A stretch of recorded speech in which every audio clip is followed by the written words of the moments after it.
What's up, everybody? It's the Wrestling Informer. Have you missed us? It's been quite a long time.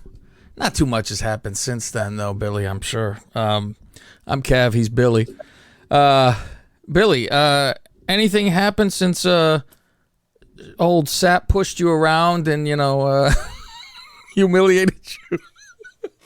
God. I can't wait. Now, let me get this out of the way first, because I'm sure everybody, they haven't seen anything that had to do with this, so this is what's going to be talked about a lot. Sorry, did you just say they haven't seen anything to do with it?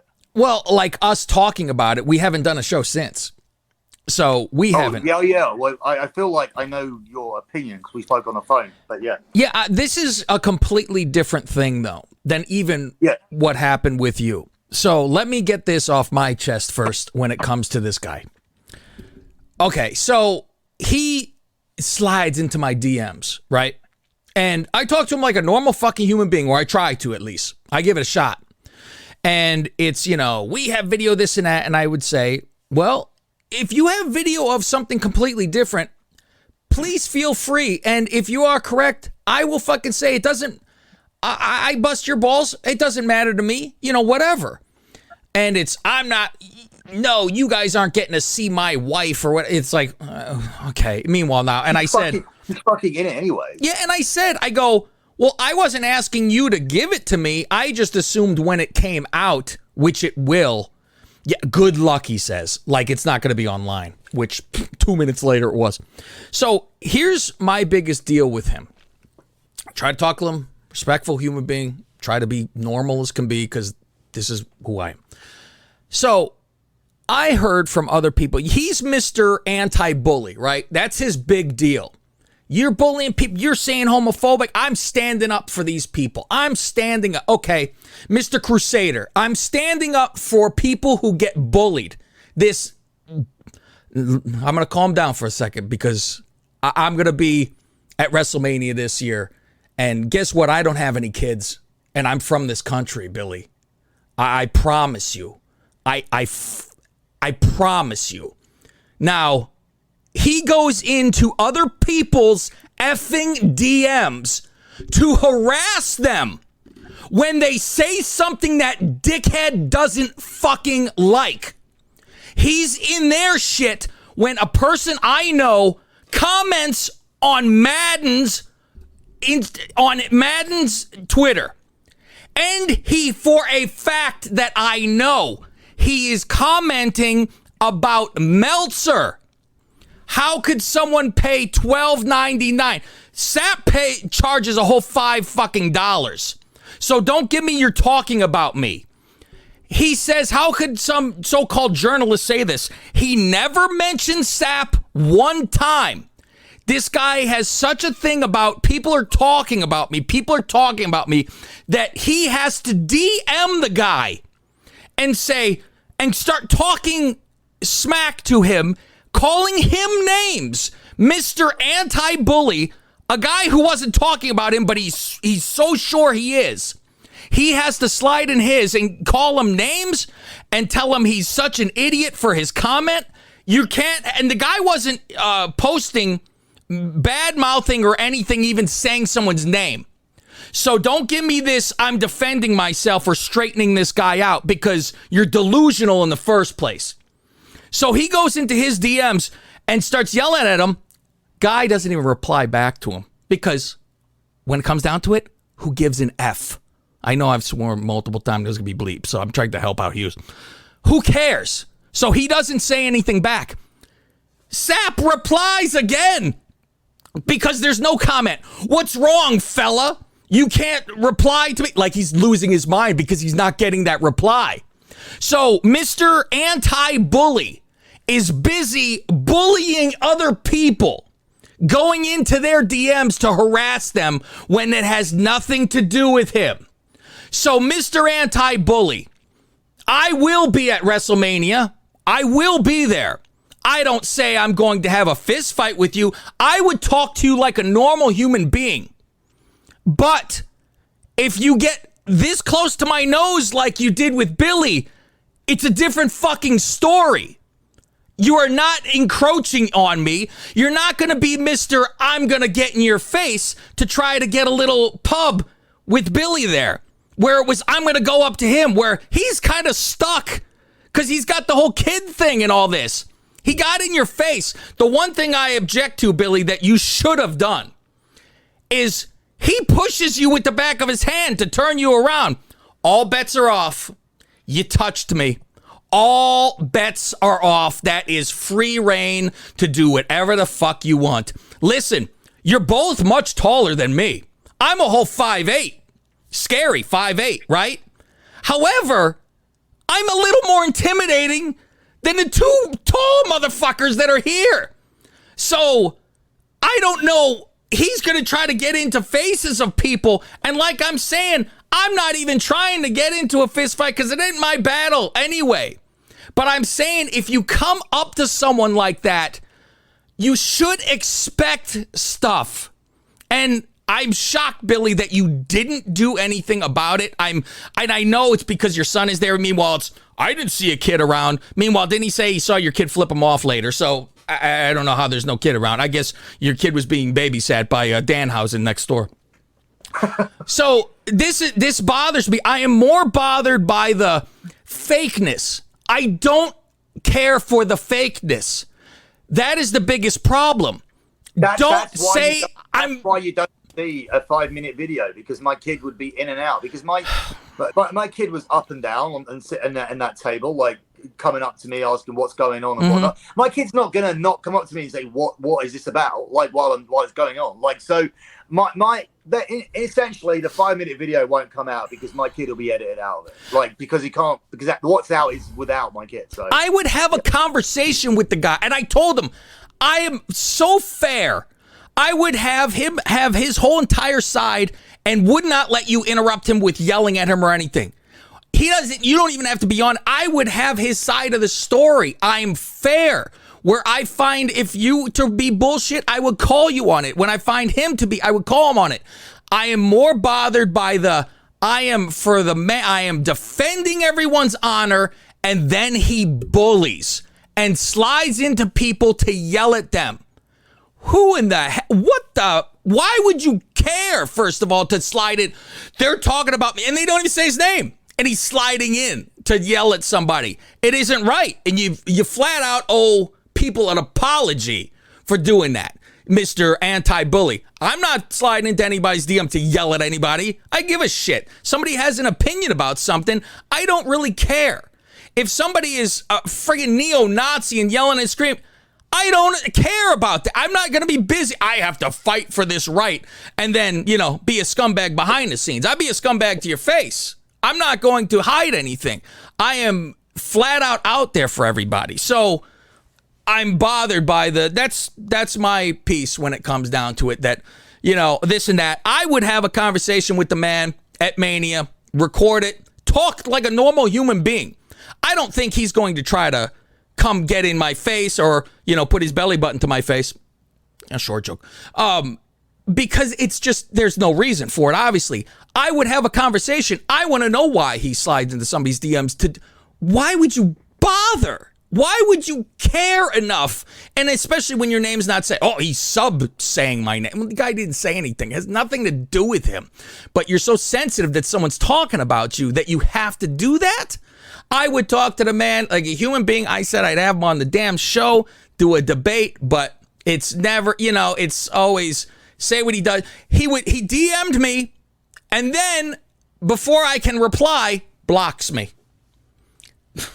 Oh yeah, that's his big man. Move. Big scary man too. Let me talk shit, and then I'm gonna block so you can't say and I replied to him, thank you very much for the information. But that was what was blocked. We never yelled at each other. I talked to a normal person to him. And it's, here you go, block. Okay.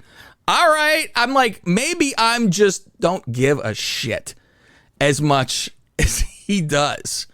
But hey, Sapp, I'm willing to talk to you like a normal human being. You're the one who doesn't take me up on it. I'd talk to you and give you credit where credit's due and give you not. He built something. God bless them. Anybody who could build something and be successful doing even this stupid business, anything. It's successful. So someone told me that's not his. He works for somebody else. He doesn't own Fightful. He just does. He's the main contributor to Fightful and gets a percentage of that. So when he's going on about his Patreons and all that, he gets a cut of that from the guy that owns it. So that's even less. So when he's talking to me about how many Patrons you will have, dude, I'm on a different level to you. I charge $125 for a different Patreon. Like, wrestling is a fucking hobby. And what was crazy to me is 4 weeks on, what we then saw is so many of these fucking podcasters and guys that content creators giving their like opinion on it. Like, I am doing this as a hobby, right? This is not my main source of income. So for me to stand face to face with someone and have an argument which resulted in nothing, because to me that was nothing. I was expecting nothing to come of that. And for it to basically be talked about for maybe a day or whatever, not for people. I think it's an indictment of this industry in terms of that was a highlight for people. In terms of it was a talking point, it made it onto podcasts, videos. I mean, you were yelling well before this for years about when you saw him, you were going to knock him out. That's where you painted yourself into a corner, because then you're like, I got to, otherwise it was either that or you're going to get it. That's what you were going to hear. I haven't got to do anything, and here's why. I saw this prick three times in the last few years at various different events, and he stayed away from me. He only made his approach when I was with my kid, and when he had other people around at this geek convention who were filming what was going on. So he was a win-win situation. If I didn't punch him, he wins. If I do punch him, I'm arrested. It's on camera. I thought you should have pushed him. Like, if somebody's this close to my nose, you're getting shoved back. Okay, but like this is, and then it gets broken up immediately. So whatever. Right, but it's like you're strategizing and a situation that came out of nowhere. So like I'm literally walking around my kid. As soon as it happens, my kid sits down and watches it, and he's under no distress because this was of no threat at all. Like the fact I'm like. If you roll the whole video, like I'm smiling, laughing, squaring up to this guy, like it's not a threatening situation. You were still fixing your hair. Was I? Yeah, you're always doing that. And then you have like these fucking losers like Bin Hameen on Russo show. First of all, like Russo gave his take on Twitter, and then he let some fat fuck like talk on his show about it, and then tried to bury me. Look.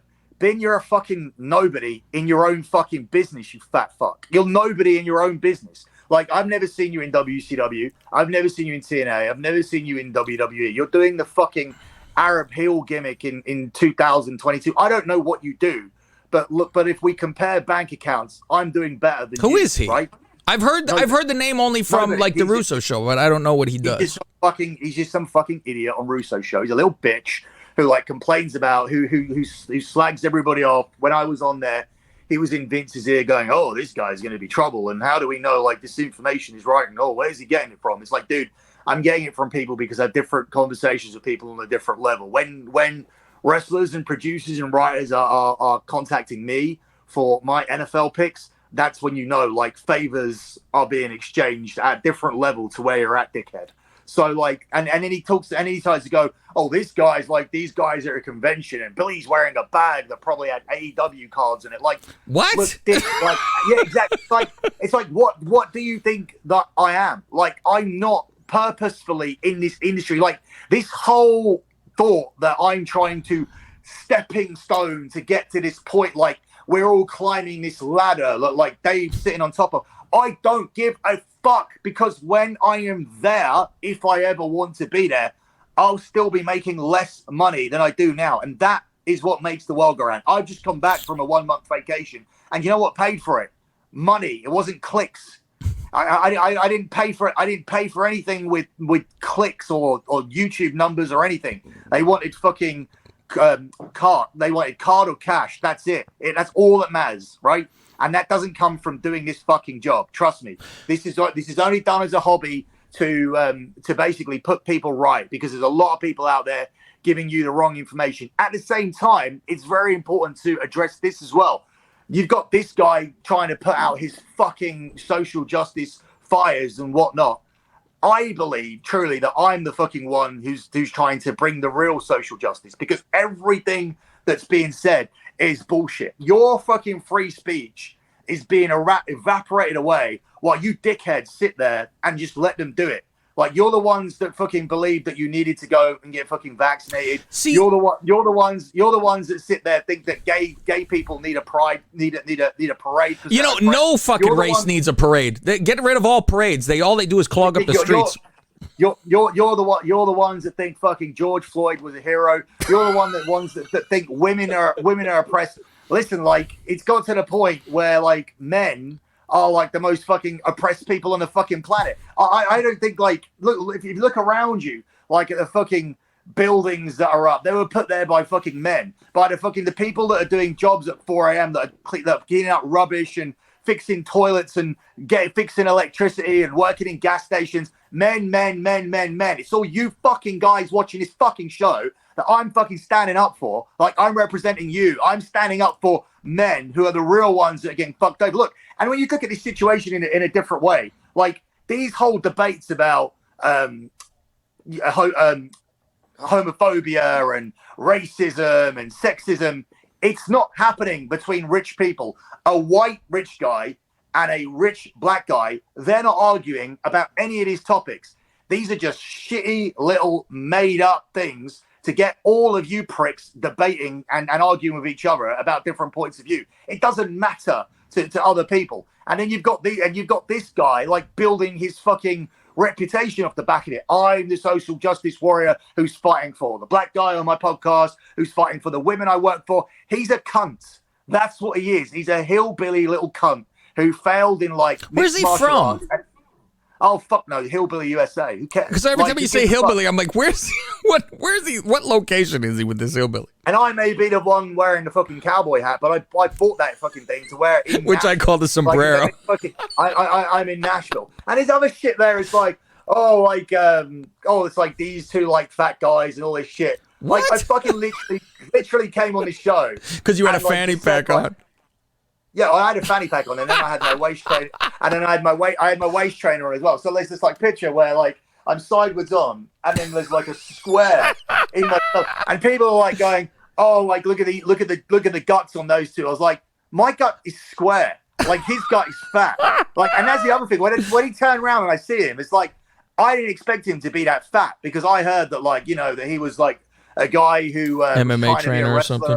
He was trying to be a wrestler at one point or whatever, but all I saw... He's a regular guy. He's just a regular guy. That's all I see. I mean...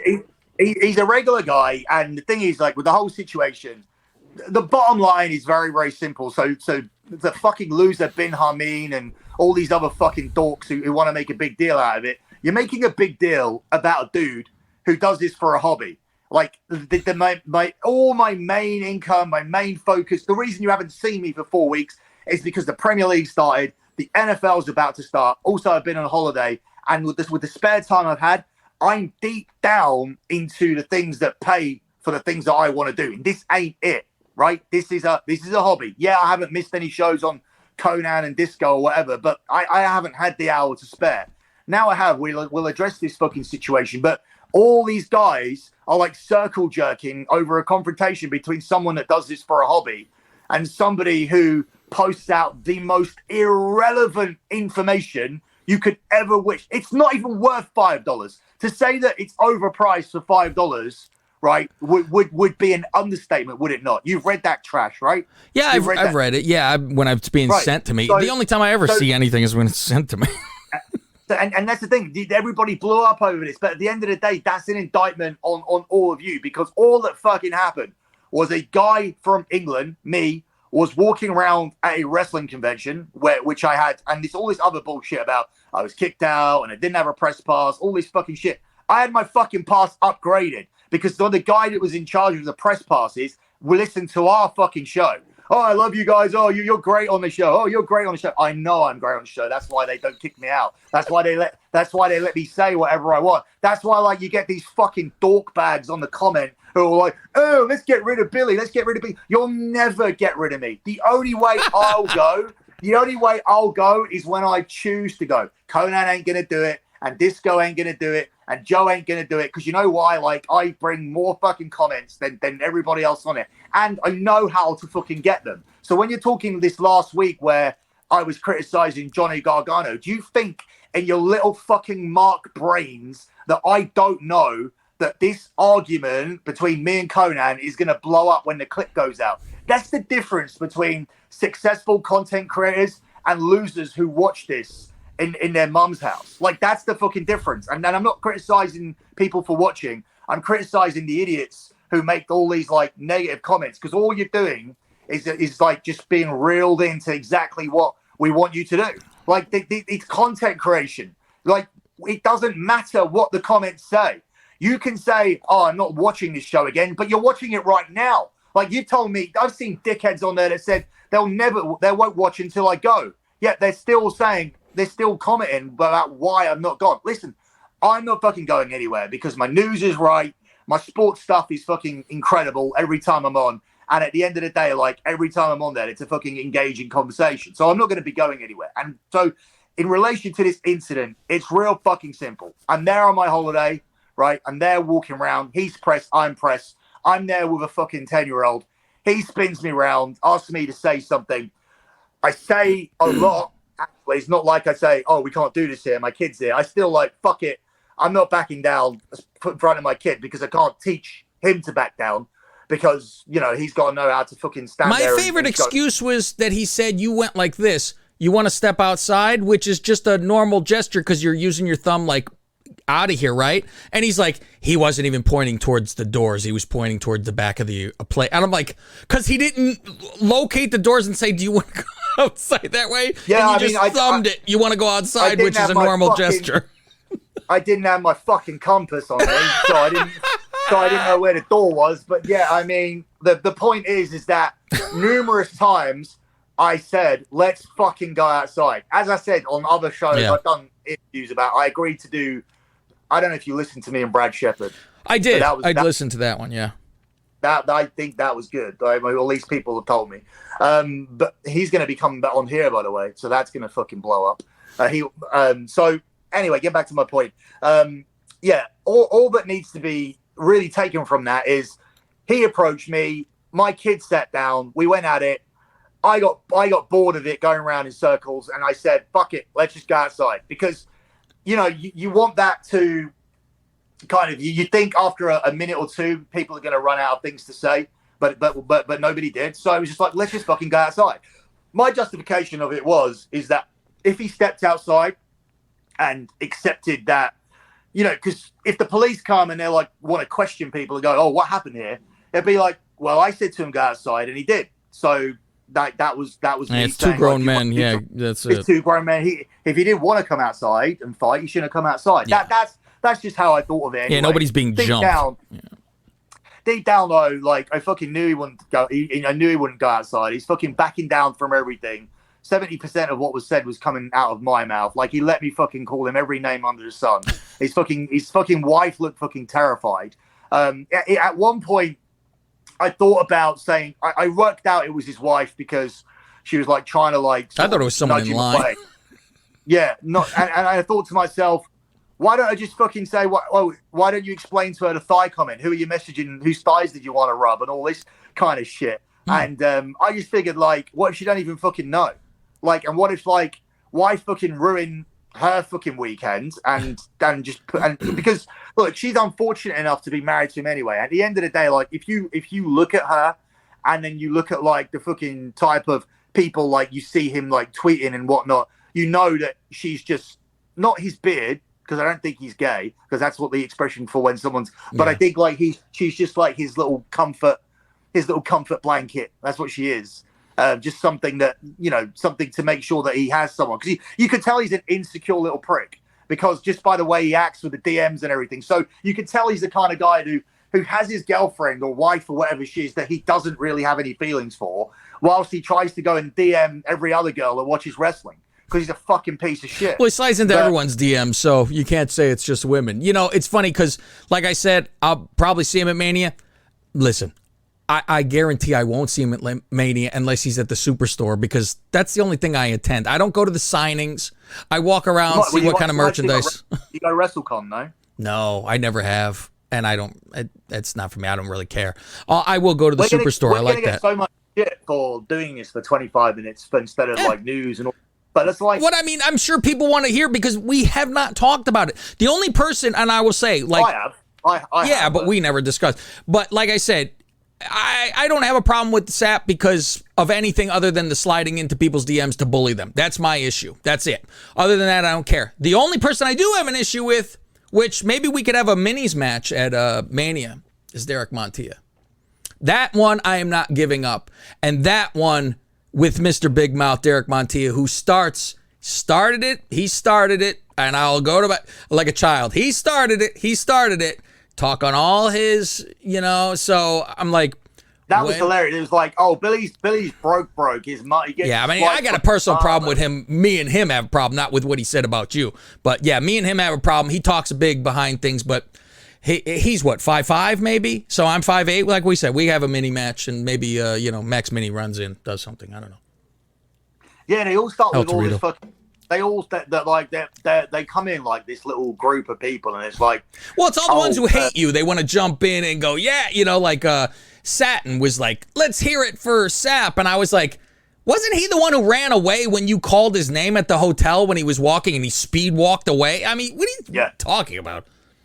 So yeah, so I mean, like I said, it was a fucking shit show. I took nothing from it. Like, for me, these are nothing incidents. Like, I've been involved, as I said, like, at a different level to all these people. I mean, fuck, even a different level to these wrestlers. Like, these. What did I tell you to get into, though? Remember what I said? Stop. Yeah, you did. I won't bring that up here. Yeah. But the bottom line is that I don't want to. Like, I know this is going to get me a lot of heat. Like, even with my own people, like in terms of Disco and Conan. Why? Because you're still on it or something. Meanwhile, it was me. Blame it on me. I'm the one who brought it up. No. But like, let me just like say this one time, and then we'll just and just put this out here, because it's frustrating me, because it's seen like this is a great community and this is a great bubble. It's like, oh, these guys want to be really important in wrestling. You stupid pricks! I've been on television in front of 8 million people, right? Yeah. And I was on that show year after year after year because I can talk like this, whether you like it or not. And I'm not liked. I'm not popular at all. And I love it, because being unpopular has made me ridiculous amounts of money.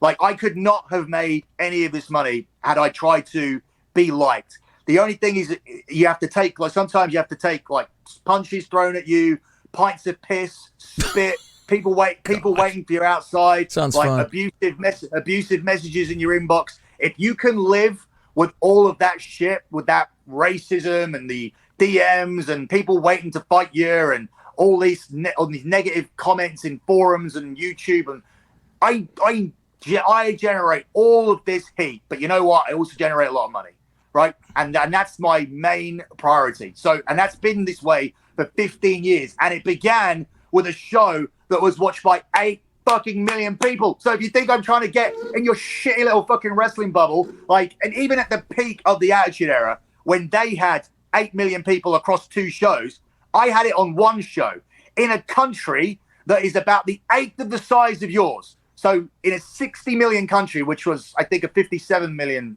population country at the time, 8 million watched my show. Take away everybody under 12, 13 years old, and then take away all the people over 55. That means that small group of people, which was probably, I would say, 18 to 35-year-olds, nearly half of them watched. And these are the people that I was around and out and about all the day. So if you guys think, oh, you're trying to climb into this bubble and that bubble, no, dickhead, like, I've been in a bigger space than all of you. It doesn't, unless you're fucking The Rock or Hulk Hogan or John Cena. If you're talking about people like fucking Bin and and I don't want to name names or even like current day wrestlers.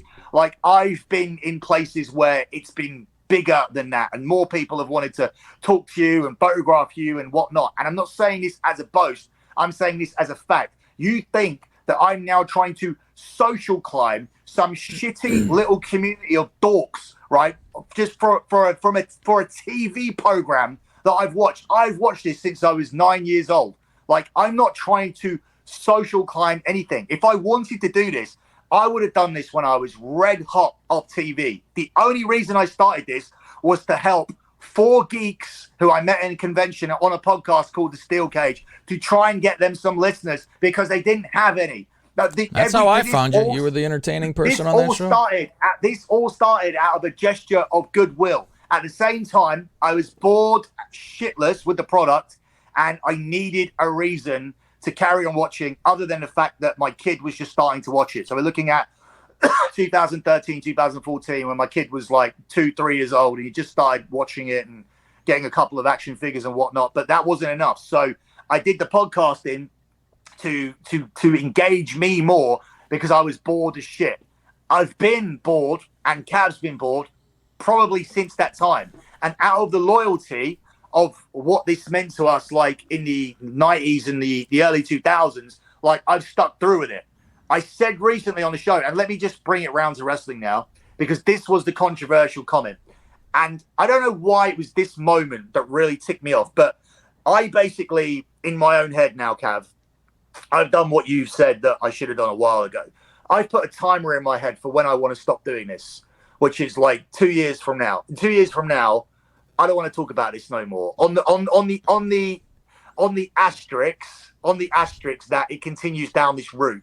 And the route is that when they went to the crowd and Johnny Gargano came back last week, there was guys who were put their hands on their heads like this. Like it was Undertaker losing again, right? Do you know when Undertaker lost? And it's the first time that I recall they went to the crowd. That was the first crowd reaction shot that I remember, right? So now... Was Ms. Girl before or after that? After. Oh, you're before. You're right. That's the only time I remember. Sorry. Yeah, good. Yeah, that was end of 2010, I believe. So it was before. Okay, so you get my point is that you remember Ms. Girl. You remember, like, goggle-eyed, black guy, Taker guy. So... that's probably racist to someone.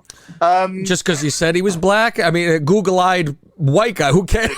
a googly-eyed guy in the front row.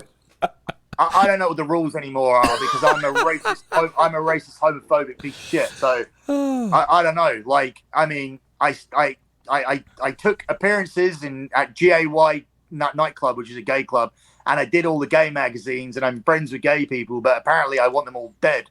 So just because I think that parades are not necessary, I'm homophobic in some way. Well, what I told Sapp. Transphobic, I'll give you, because if you think that thinking a trans person is crazy is transphobic, then I'll be transphobic all day. Well, I told him, because he was, how, like, I guess, I kiss your ass or whatever, right? So, and I was just saying how I'd be fair. That happens. I hear the conversations privately we had.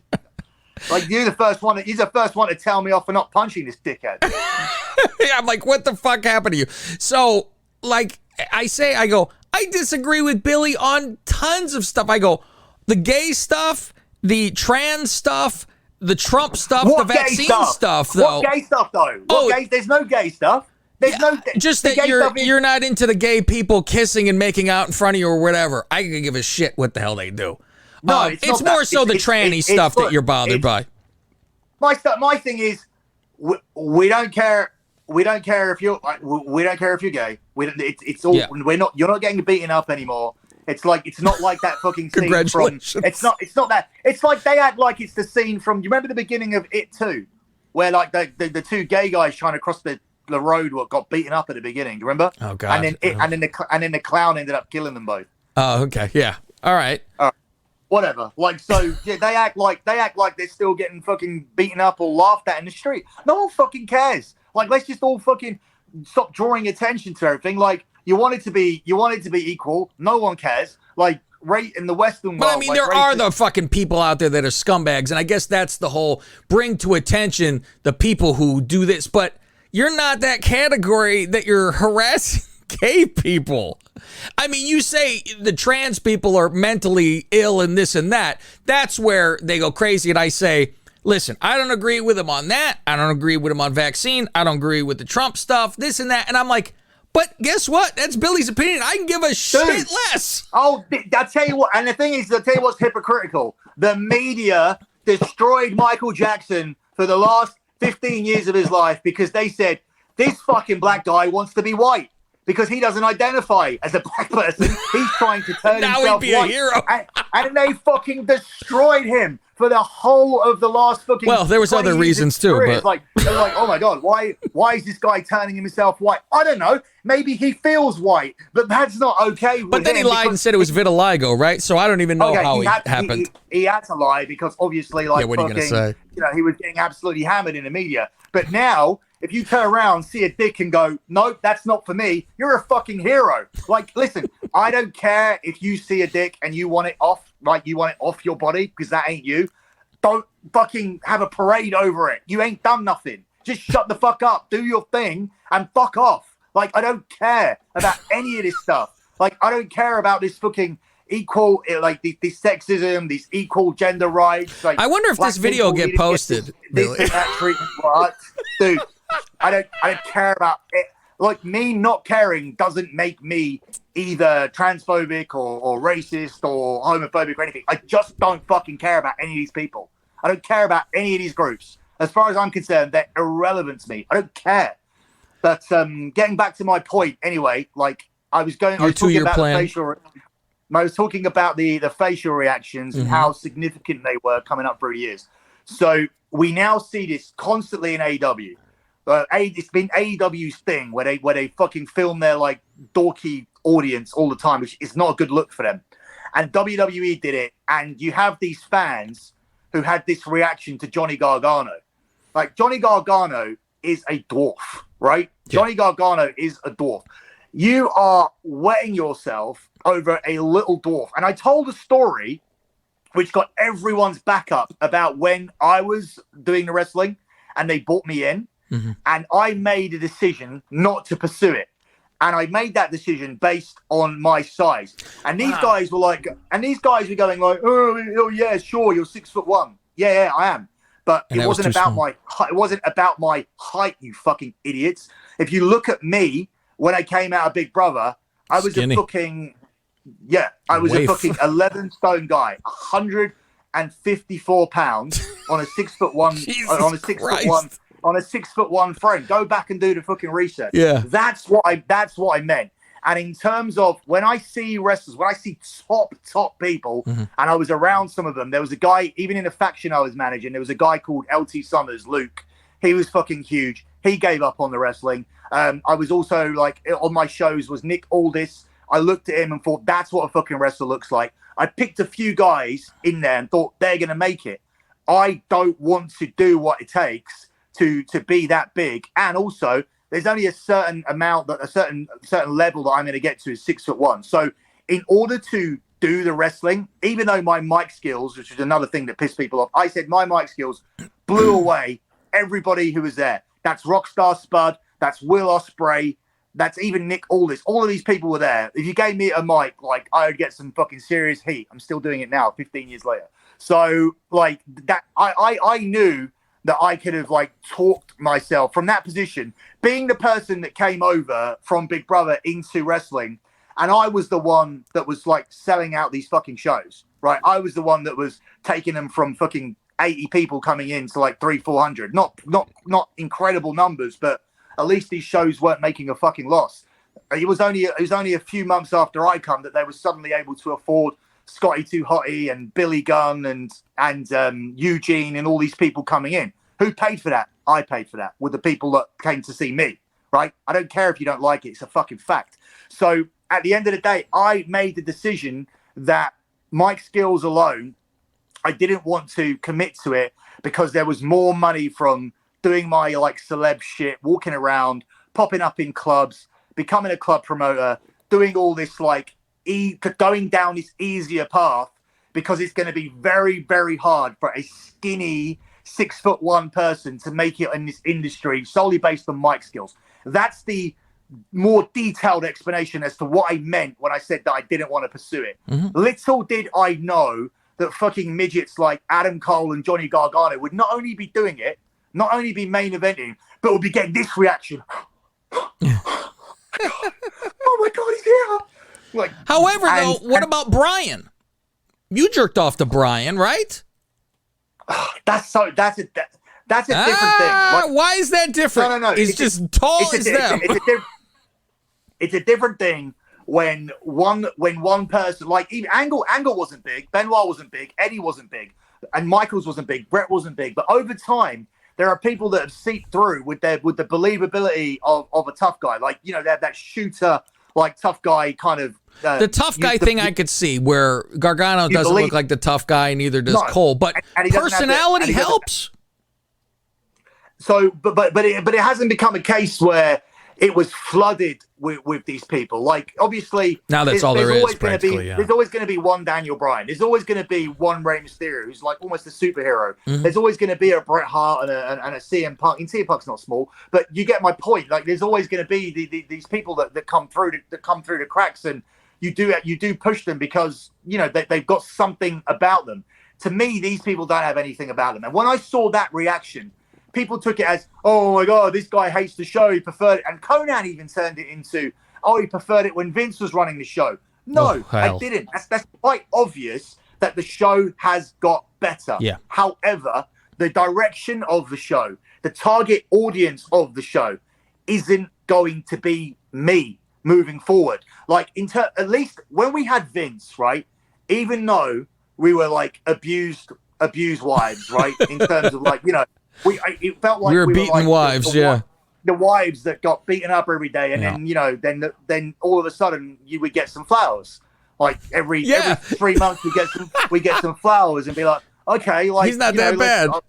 I'm gonna stay with him, right? So that's what it's been like with Vince. Yeah. But always like you hope that it would get better in terms of when he dies or when he leaves or when they sell it to someone. The next guy's going to come in or the next company's going to come in and they're going to run it differently. So it's just a case of waiting. Now that's happened, all that hope is dead because this is what it actually is going to be. They're waiting for Vince to leave, whenever you thought that was going to be, or, even if it was Vince delegating the creative over to somebody else. Now I feel like all that hope is gone. And I'm not saying it's not better. It is better. But it's only slightly better because I just still think the 3 hours is very difficult to watch. I'm seeing way too much wrestling, and I'm seeing an overemphasis on these guys that are all fucking smaller than me. And that's not what I watch for. What I watch for is immediately what happened when Johnny Gargano went off the screen, which was an advert for Drew McIntyre and Roman Reigns. I don't find these guys believable. When I was out last, that's why I'm wearing sunglasses. I fucking was out till 6 a.m. Well, I have some news for you. I don't know if this is breaking news, but you want to see? Okay. Who's that? Velveteen Dream? Yeah. No. Oh, fuck. I thought he was going to come back. I wish. But now it's out of a possession of drug paraphernalia. Arrested on Friday. They could have definitely got me. They could have got me for that last night, sure. I'm telling you, we'd pop like hell if Dream showed up, right? Yeah, that's what I mean. But he has a star quality about him, and I just don't see it in these guys. And like I said, I was out last night with my buddy who runs an escort agency that went to a few manias with me, and he was asking me about it, like because he came over here and he watched WrestleMania at mine this year, and he still keeps tabs on it. And this is the thing. This is the part that people don't understand because, again, no offense, but like I look at a lot of wrestling fans as people that don't have a lot of friends. Like I do. So in terms of I can communicate with people who are outside of this bubble. And when you think of a casual fan, too many people think about, oh, these people watch the Attitude Era. They're never coming back. No, you fucking idiots. This is wrong. There's a lot of people that watched and dropped out at different times who had long commitment to this. I'm talking people that didn't watch it for the Attitude Era, but watched it for actually have got 10, 15 years in the bank. They're interested. They want it to get better. They do pop in when CM Punk turns up on AEW. They do pop in when Vince McMahon leaves the company and Triple H takes over. But when they pop in, they want to see something better than this. And what isn't going to bring my friends back, like my buddy Dan, the Escort agency owner, Johnny Gargano's not going to bring him back. In fact, the more Johnny Garganos that we fill the screen with, and the more 20-minute wrestling matches, the more unlikely it is that he'll ever sit next to me at Mania again. Now, and the thing is that did you not like the thing between Gargano and Ciampa during that year? That was like the best. My point. Like, this is the thing. You're doing the same thing Conan did. It doesn't matter what I liked, right? Because I can like that type of wrestling, and I can also like Logan Paul, The Rock coming back, and all that. I can go every which way with it. I just don't enjoy. The thing I hate the most is the 20-minute matches between nobodies that don't matter. That was really getting up my skin. You got to have something that happened to have that long match. You build it. In that sense, yes. But at the same time, also, I have a son who drifts in and out now, which is which is not helping me, because the plan in order to continue watching this for another decade or whatever would be for us to continue attending shows. Yeah. If he says, I don't want to go to SummerSlam, I want to go to it's very possible this country or whatever. He's not said that about Mania, but if he says next time, I don't want to go to SummerSlam, or no, let's go and watch a Champions League game in Paris or Germany or whatever, then I mean, what if he starts understanding the NFL and he goes oh, fuck wrestling, we'll go to NFL game in October instead. Do you see what I'm saying? I'd rather go to one of my shitty Bears games than go to Mania, to tell you the truth. Well, this is my point. It's not going to hold. This is not going to bring in the type of people that I want to associate with. This is not going to bring in the people that I'm friends with and that I talk to and that I want to go shows with. I don't want to be sitting in this community long term with the type of people that currently go to shows. The look, the type of people, and WWE themselves under Vince McMahon, even though the booking and creative was terrible, you still saw little traces of they kind of knew what they wanted to be, in terms of they deliberately put plants of these hot girls always sitting behind Michael Cole, and you know what, they always they'll show those couple hot chicks, and I'm always like, how are these women there? Well, that's the thing. I know girls like this that went to wrestling that have stopped over the last 2-3 years. It's becoming overtaken by this core fan base, and for me, that is becoming intolerable. So everybody understood the wrong thing in terms of saying that, he thinks the show's worse. I don't think it's worse. I think it's better. But it's not better enough to bring back these the people that used to watch it, the type of people that I want to go with and sit with, the girls that I know that used to watch it, the cooler people. It makes me feel like a fucking dork watching this when I'm out. So that's the thing. A lot of people turn around. Even Disco said it to me. He goes, and Joe, he goes, why the hell were you even at that convention? Why should you be there? In some way, I'm above it. If I'm above going to a wrestling convention because of my personality or things I've done or whatever, then that's not a problem with me. That's a problem with wrestling and a problem with the fan base they've created, because the perception is that I shouldn't be around these people. Why? Because I do want to meet Bret Hart, and I want my kid to meet him. I do want to see Ric Flair. Could be the last fucking time. So suddenly, because of the other people that want to do that, it becomes a place that I shouldn't be in, because everybody else is fat, smelly, and poor. I'm supposed to not want to do it either. That doesn't make any sense to me. So what's in the news, Billy? We've gone nearly an hour. I don't know what. I guess we're. I mean, listen, we're just having conversation. Is what this show I think is pretty much. Yeah. I'm not gonna be fucking ordered to do. I'm not going to be on someone else's fucking on someone else's schedule or someone else's ideology of what this show is. I'm going to do what I want to do. And if someone doesn't like it, they can tell me to get off the channel, which will never happen. So, which I'm rooting for, but go ahead. Right. But the situation with the news is pretty much what I've been saying to you guys for the last couple of weeks. First of all, the news in itself, this is news in itself, it's harder to get news.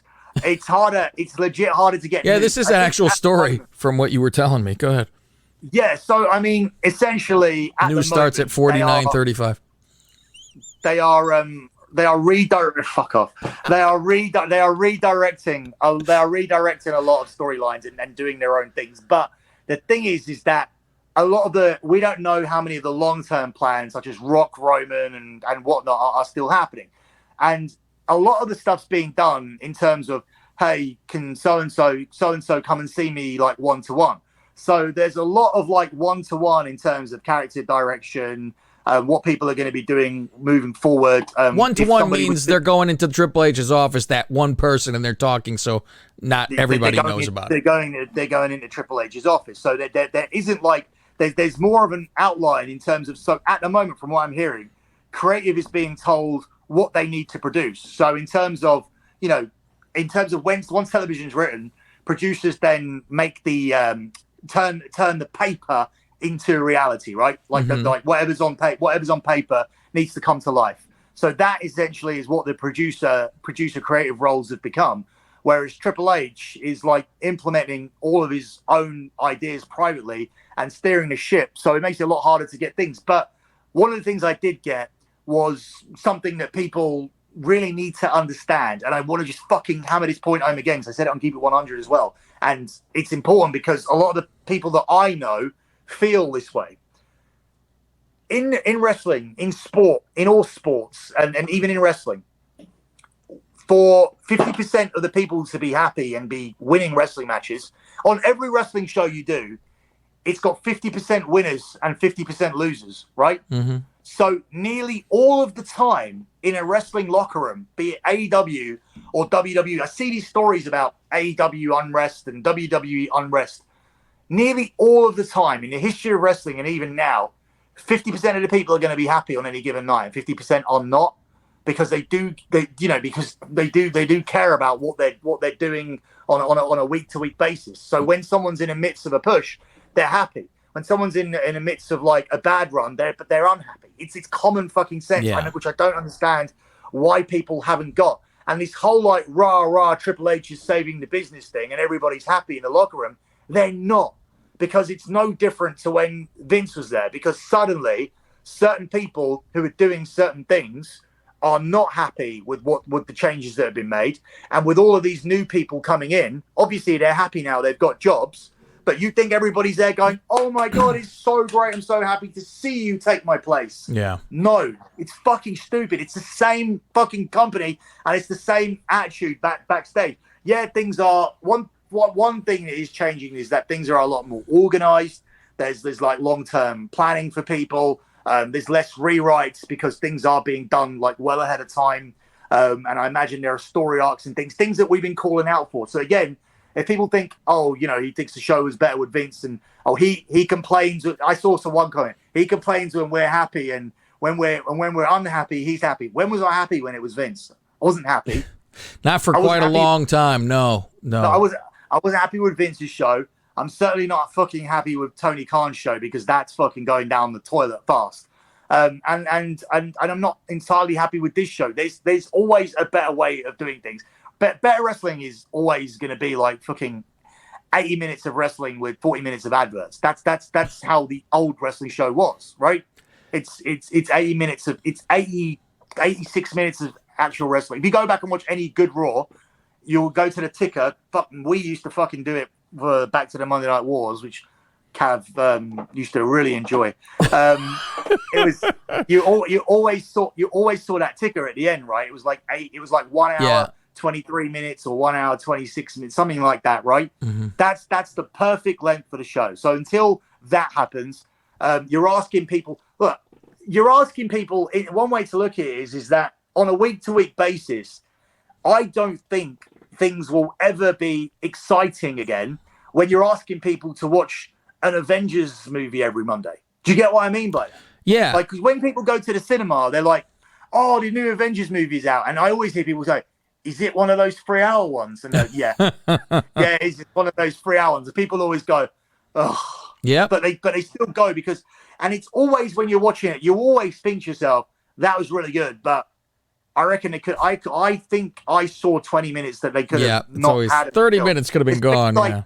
Especially with the last Batman. The last Batman was great, but there was a fucking hour of that fucking film that didn't need to be there. The one with Robert Pattinson, right? Probably, yeah. I mean, I was happy when I heard it was 3 hours. I go, good. No more Batman, the better for me. Well, this is how I feel every Monday. So that problem hasn't been tackled, and it's probably beyond their control because they would have to concede a large amount of a $2 billion fucking contract in order to do one less hour. So you can understand that, but that's just one thing that isn't going to get resolved. What could have been resolved is this television looking completely different. And you have people like attacking me, attacking Russo, anybody that's against this narrative that Triple H is a god that fixed wrestling because he's trying to create NXT 2.0. NXT 2.0 was for NXT Black and Gold. NXT Black and Gold was for a certain fan. And the thing is that I can be that type of fan. Like, I can... We had a blast at Mania when we went to... What is it? Of course I did, Cav, because I can be a fan that watches... I can be a fan that does watch 7 hours of wrestling a week because I've watched it for so long, and obviously I do podcasts and whatnot. I will do the 7 hours. All I want from this product moving forward is for my friends who are still on the periphery, the casual people, to be able to dip back in. Where's the 2 hours for them? Because under Triple H, we don't have it. We have 7 hours of the same shit. Then we have the same shit for 2 hours on AEW. Wrestling, midget, ugly girl, ugly hell, who these nerds have convinced themselves is attractive. Listen, I haven't fucked one girl as ugly as Bailey in my whole life. Ask Cav. And she's been put out pictures of I don't know about your early years, but yeah, the later ones, no. No, I haven't. Never have I dropped down to that level. Hey, that's San Jose's own. How dare you? But that's my point. We got these wrestling, these accounts that sexy girls are wrestling. Sure. That's WWE porn or whatever. Yeah. And they're putting out Bailey's ass and Bailey's tits. It's yeah, okay, maybe, but you have to put a bag over her fucking Have you ever seen her sister? Yeah. Oh, seen her sister. It's nice. But Bailey would this, what we would my buddies would call a paper bagger. Yeah, they have those here. That's what they call them. Two baggers. They call them here. What's the second bag for? You put one on yours in case hers breaks. Oh. They're convinced. So they convinced themselves that she's hot and Dakota Kai's hot and Sasha. Oh my God! Fucking Sasha's gonna win the Sasha's top 100 win. Yeah, Sasha's the queen of the world according to everyone. I mean, listen, we've always had this joke on Lingus Mafia where we go, Sasha's almost really good looking. There's just it's a hair off. Something's going on. But I mean, listen, it's not like she's an ugly girl or anything like that. So let me give you a couple of more bits and centering around this. So one of the issues, and it should be more relevant in the next quarterly and whatnot. Nick Khan made significant cuts to the WWE's expenditure when he came in, in terms of getting rid of people. They made a lot more money from TV during the pandemic than they did now, because obviously they were just shooting it all in the Performance Center. And the idea moving forward was to streamline the company, streamline a lot of the numbers that they had, the number of people that they had on the roster. Mm-hmm. The idea was actually to get back to no brand extension at all, and just have people appearing on both shows, because Fox and USA wanted that, which was conveyed to Khan, who has more communication with them than anybody. So that's why they streamlined. That's why they were looking to build. I told you this story before, so it's old to you, but I'll repeat it for people because I think it may have been on Russo's. They were looking to build their own building, bigger than the Performance Center, but something that could house 6,000 to 8,000 people per week in Florida, so that people could go to Raw and SmackDown and in a WWE owned building they would still tour. They would still, but they wanted to cut down the touring. So they wanted to cut down to 8 house shows a month, 8 house shows a month. and television to be filmed only at the Raw and SmackDown like facility that they were going to build, because the cost of getting that equipment across from Raw to SmackDown every week is $1.8 million. You would think that the price of people going there would, I figured they'd be losing money during pandemic because there's no audience to pay. But I guess television money. The audience doesn't pull in a 1.8 million gate. Like, so the equipment and the setup and the staff and the catering and everything like that is significantly higher than the people in attendance. So unless you fucking want to run MSG every Monday, that's not going to work. So that's what they were looking forward to doing. So he scrapped all that. He's bringing in people. At the moment, it's only like six-figure hires, even carrying Cross.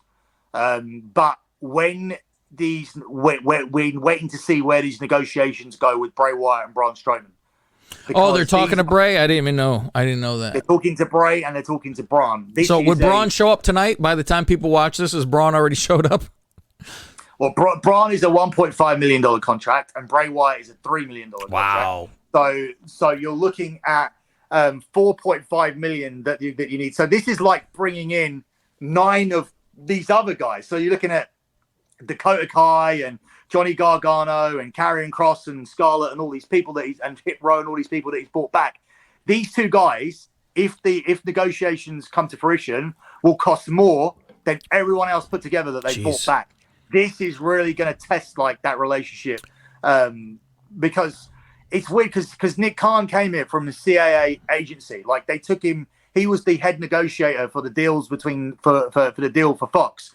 And rather than giving CAA agency 15%, they decided just to steal Nick Khan and give him $3 million salary with a 5% cut of future negotiations. So he takes 5% of the Peacock deal, and he'll get 5% of anything else that he secures for WWE when they renegotiate with USA and Fox. So he's key because those negotiations haven't happened, and you are pissing him off right now. So with what you're doing, so because you're undoing everything that Vince let him do. So this is fucking messy. You guys sitting there like having a circle jerk, thinking that fucking Triple H is the king of the world and Johnny Gargano's fucking, should be challenging for the title. Like whatever. Like this, it's not a wrestling show for me. It's not a wrestling show that's going to make the future of wrestling any better than me in terms of continuing to watch with my kid, bringing in my friends that didn't watch, helping me like go and sit in a cooler crowd where I want to be there. Like I don't want to go to, look, the bottom line is I don't want to go to wrestling and feel like a fucking dork and be like, why do I watch what he watches? It's the people. Yes, 100%. I took the Duchess for the first time, a while back. And it's embarrassing, right? It was, because there's a guy behind us and he's trying to talk to us about the wrestling. And it was like, fuck, I just like, I'm sure tons of people who watch this are in that same boat where you're worried about telling someone you even watch wrestling. And when you do, you go, I watch wrestling, but I'm not like one of those people. You always have to say it because it's those creatures that you're like, oh man, it just, that's what people think of wrestling fans. It's those whack jobs. Yeah, it was like I saw a guy, and this is legit. He was like at one of these figure stands I was standing at fucking StarCast, and he was like, "Oh, how much is that one? Oh, how much is that one?" Everything. CM Punk. It was a CM Punk, and he was like, "Oh, it's just 95 or something." He's like, "Oh," he goes, I would never pay that. I hate CM Punk. And they start to tell you stories about them watching them, and it's like, oh shit. He went into, so he turned around to me, he goes, "Do you like CM Punk?" I was like, I like him. I said, I've liked him more. I said, you like the Tin Man? I turned around, he goes, what do you think of CM Punk? I was like, yeah, I've always been like a fan. Like it gets, it goes up and down. He's like, oh no, I don't like him since he went to. I was like, oh my god, how did I get into this conversation? And like, do you remember the match? Did you see the match between this? You remember when they did this? Do you remember? Did you like how they finished it? It's like, oh, I talked to somebody. He's telling me about a finish. And I go, I can't remember the finish of this. I go, please, guy. I watch it mindlessly, in one ear and out the other. I don't. at this point, And that's I the don't thing, know. like, I would be, and here's something like positive about this audience, or at least some of them. Like, I would be more hesitant to say this kind of thing because it's like, oh my god, like you got an audience that you want to like, and you know, because we have Patreons and we have the things that we want people to go and check out and whatnot, right? Yeah. So it's like you don't want to come on and bury your fucking audience, like, and piss them off. But since I've been to Starcast, and I had a lot of people come up to me and ask me for a photo, and I had a conversation with people who said I listened to your show, and I'm not just fucking shitting you. Like, they didn't seem like everyone that came and spoke to me. A lot of people worked on Starcast or whatever. The vast majority of people that spoke to me, especially this one guy who I actually hung out with. With Austin, him and his buddy, and me and Austin. We actually hung out a bit. A guy called Clint. It was fucking super cool. Like, nothing like the guys I'm talking about. Yeah. So a lot of people that listen to the show, and granted, like, there were probably a lot of people that didn't come up to me that are the dickheads that write things in the comments, and you'd even get the people that do write who hate me and probably ask for a photo. Like, you're going to get that too because they don't have the guts to actually say what they say behind their keyboards. But at the end of the day, like, the biggest thing for me is that we waited and waited and waited and waited for Vince to die or leave, right? Both of us. And now we know what the outcome is. And quite frankly, I'm not impressed. It's not long enough to be impressed or not. It's on its way. You're not impressed with all the people. I mean, he's bringing back one, but you might not like Johnny Gargano, but you like another guy. But I mean, you like Cross being back there? I mean, you could take one and leave one. There is something going on, and you got to give it time with that. It's not going to be in a month, boom, this product is great again. Let's roll in. Come on. Now it's almost like each week I'm disappointed if somebody new doesn't come back because they're busy doing this. But for me, it was that moment. It was like when, okay, you're bothered by the fans more than anybody else. We got Gargano back. We're going to bring him in Toronto. We know the type of people that are going to be Toronto, and we're going to turn the camera towards those type of people that we're aiming it for. If that's your fucking target audience, it's not gonna stop being your target audience. So it tells me that there is no plan to add any cool factor to this product. It's going to be a wrestling show. It's going to be a wrestling show that me and you can watch. But it's always going to be the wrestling show where we hold our nose, take our girlfriends to a show, and be like, I'm not like, and be paranoid about the people that are sitting around us. When do you bring back The Fiend? Obviously, I'm going to the show on Saturday, so I'd like to see him there, but I don't. You think it might be that quick if it does even?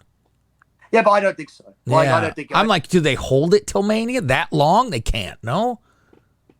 You want something big, and that would be big, though. It would be big, but like the deal isn't done. Mm-hmm. Like the deal isn't done. You got to think like this person was like let go for being difficult. Like it's not going to be all Vince and Nick Khan's fault. Like it's not just going to be easy for Triple H to just be like, okay, like I'll just give you what I want or whatever. This guy like was having, was asking for like time off on top of time off. So yeah. I mean, yeah, it's different because in one sense he had, if you look it up, it's a fact. He had kid after kid. Like she got pregnant and then had a baby and got pregnant again. There isn't even a year between the kid. I think it's like 11 months between the date of births or something. I mean, they almost could be in the same fucking school year. Can you imagine having two kids in the same year at school, but they're not twins? I've never heard of that before. But that's a horny guy, man. Jesus. But like that's how that was his situation at the time. So in that sense, like those issues may be resolved, and it might be easier to bring him back. But all I know is that like that is a conversation that's being had. I don't look for AEW to have any like big hires like that at the moment. I mean, they may not even stay on their TV channel. So yeah. Do we got stuff to promote? Yeah. I'm hoping people stayed this long because it's really important stuff. We should always do it at the beginning. Yeah, we really should. Before we talk about fucking fat hillbillies. And you know what's funny is on that, speaking of, I said to him, you're missing a money opportunity if you guys were to have a show together and a debate even. Like each week, a debate. And of course, because I'm biased, I wouldn't, be fair. I would so be in the middle of that. And he's like, I won't help this, racist, whatever, homophobe make money. And it's like, here we go. How is it helping me?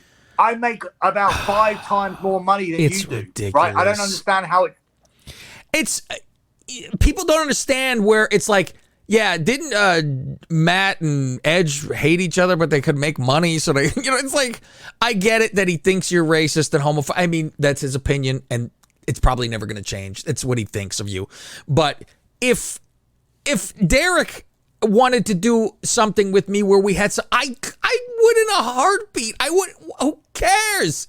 It's entertaining, and I won't do that. It's like, oh, get over yourself. This is not the world ending. Me and Brad Shepard done business. Like, I went and done you guys, you had a hard on. The funny thing too is what I said to Sapp. First of all, when I said, I don't know why you guys don't like each other. I thought it was always that he was stealing your news. That's all I knew. And he's all, don't play stupid with me. And I'm like, I don't know, and I don't care enough to be searching why. I'm just like, I don't know why you guys don't like each other. Who the hell knows? It's probably, he goes, I don't care about this dumb wrestling stuff. Obviously he does when he's sliding into people's DMs about it though. So I'm just like, what's the big deal? Why do you got such a hard on? But that's the thing. He was trying to give me he was like, I don't care about this dumb wrestling stuff. It's always that, yeah. But yeah, you do. You can't say that when you don't have another income. Like my main priority is clearly something else. Like if you look at the the level of the podcast that I work on and where it's at, and trust me, like that fucking place tests my patience sometimes as well. Like in terms of the amount of stuff you need to do. Yeah. And the amount of tongue biting that you need to do to work on that kind of platform. Yeah. But at the end of the day, when someone's paying your bills, like as I can call Cav up and go, these fucking people, they want me to do this week or whatever. But it's like, you do it, right? Yeah. You do it. And this is my release. This is where I don't need to listen to anybody. And the thing is, nobody tells me anything now. Like Conan's like, I don't care. You fucking just be you. Do whatever. Want. Like, and the thing is that when fucking Sean Waltman or all these people or Bin Hameen's call Conan up and like crying about me. Waltman is yelling at Conan to get you off the show? Waltman has complained about me. Why does he everywhere. He's complained to Wrestling Inc. He's complained to Sportskeeda. He's really? complained to Russo. He's complained to so all Conan, the horrible things he did with all his drugs and everything, he's now, crusading against you. He's crusading because he's now gone over to he knows where his money is, the woke money, so he's gonna completely change who he is. And this is the thing. This is the other thing about all these people in their masks or whatever. Sean Ross Sapp has a wife, but he DMs all of these fucking girls that watch wrestling and even trying to bang that girl that doesn't have a fucking hole on. What? About him DMing girls. Because everybody knows about it. Like, he's always around. Like, he's fucking all over that girl that doesn't have a fucking asshole. Oh, does she not have? She had her asshole gone. She has one of those bags. I don't know. That one chick, that skinny chick. Yeah, that anorexic chick. Yeah. Like she, Jessie dickhead girl, whatever her name is. Who cares? Like she was. And that's the thing. These people are out here celebrating the confrontation. All this. It's like, dude, if you take any kind of W out of that fucking stupid little fucking argument face to face, then you're the biggest. Then you've really never had a fight, and you're the biggest loser walking the face of the earth.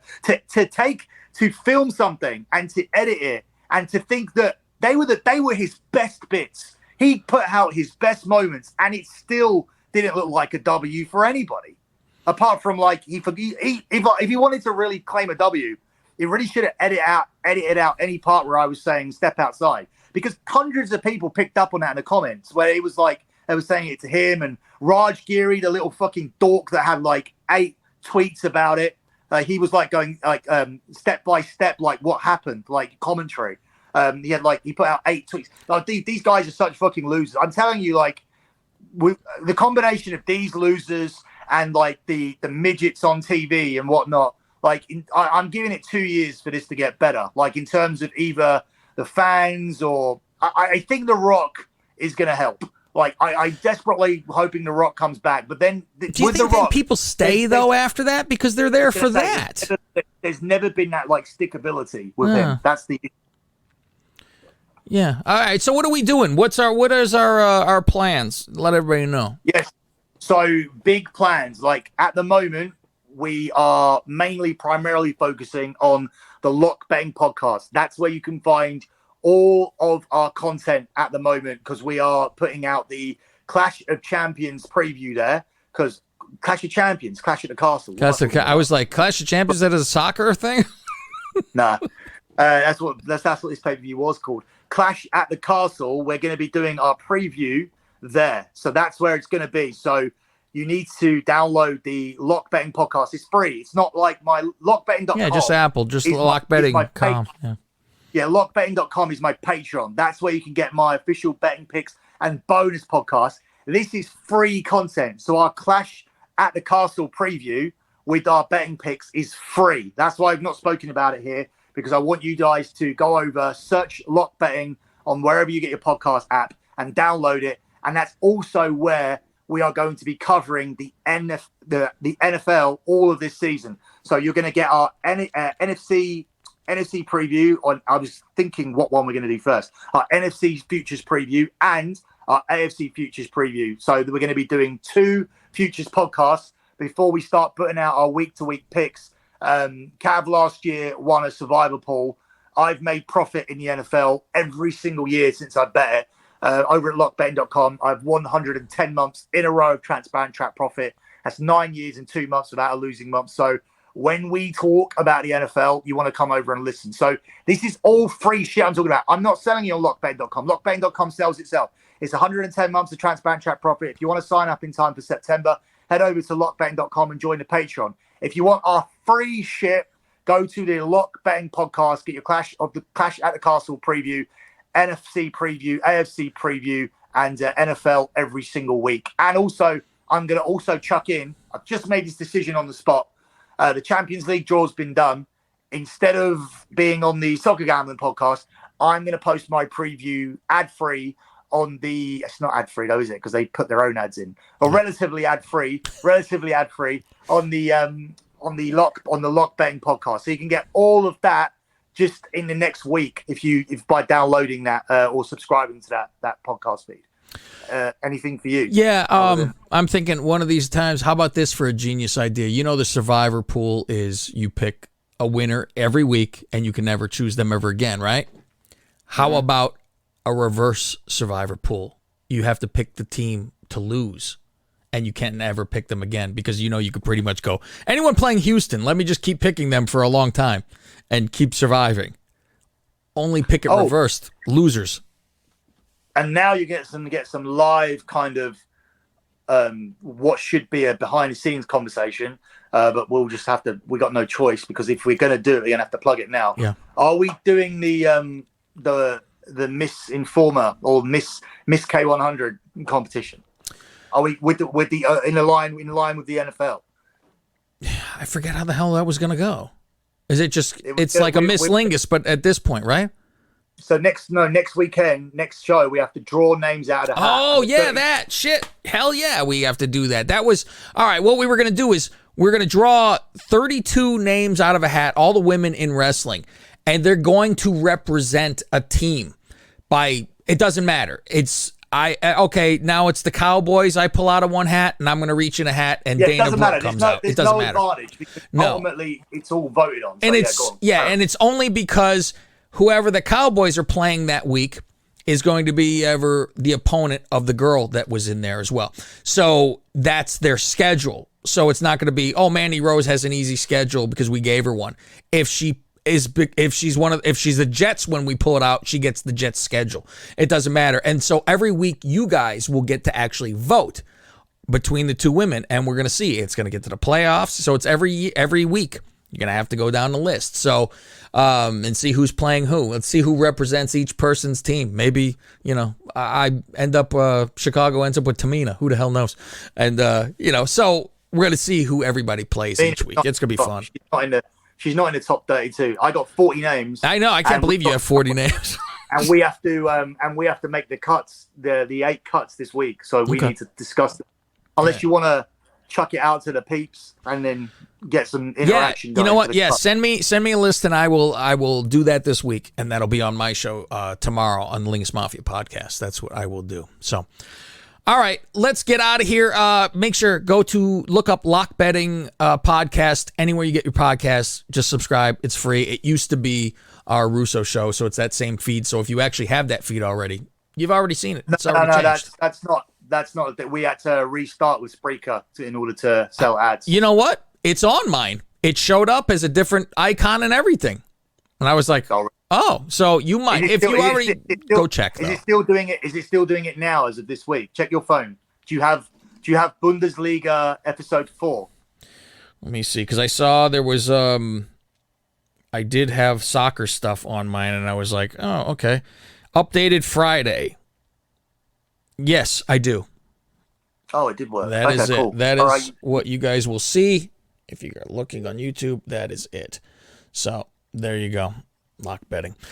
All right, everybody. Hope you enjoyed the show. And listen, Sapp, we'll do a show with you. Just come on. And Derek, why don't you guys tag team match? Let's go. All right. I'm Cav. That's Billy Boy. We'll see you next time.